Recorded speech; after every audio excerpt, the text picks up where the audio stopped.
Magsisimula na ngayong gabi ang unang phase ng rehabilitasyon ng EDSA. At ayon sa Department of Public Works and Highways, 24 oras ang gagawing konstruksyon. Kung saan-saan gagawin ng road reblocking at paglalagay ng asfalto, alamin natin sa ulat ni Joshua Garcia. Kasabay ng bisperas ng Kapaskuhan ay ang pag-arangkada na rin ng inaabangang rehabilitasyon ng isa sa pangunahing lansangan sa Metro Manila, ang EDSA.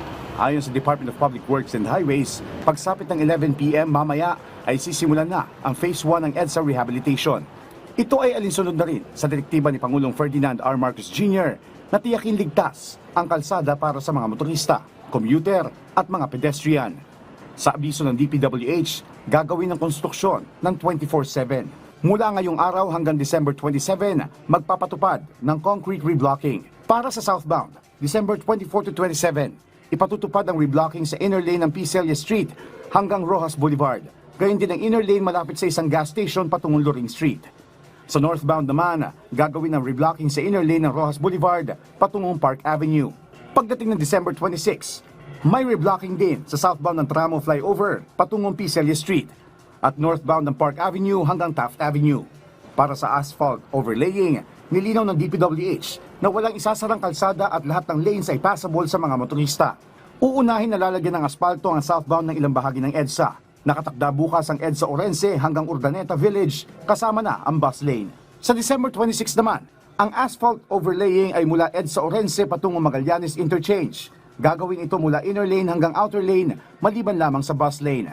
At pagdating ng December 27, gagawin ang pag-aaspalto mula Tramo hanggang Loring Street sa lahat ng lanes maliban muli sa bus lane. Una nang sinabi ni DPWH Secretary Vince Dizon na ang gagamiting asfalto sa rehabilitasyon ay panibago at ginagamit na rin sa Japan. We will be using stone mastic asphalt technology.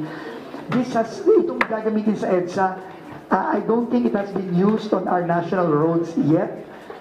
No, itong technology ito, makikita niyo ito mostly sa Japan. No, kung makikita niyo yung mga asfalto sa Japan, ito yung gagamitin natin teknolohiya. Dahil hindi na nga tayo magre-reblock ng lahat, kailangan natin asfaltong matibay. Hindi yung asfalto, isang ulan lang, nasisira na.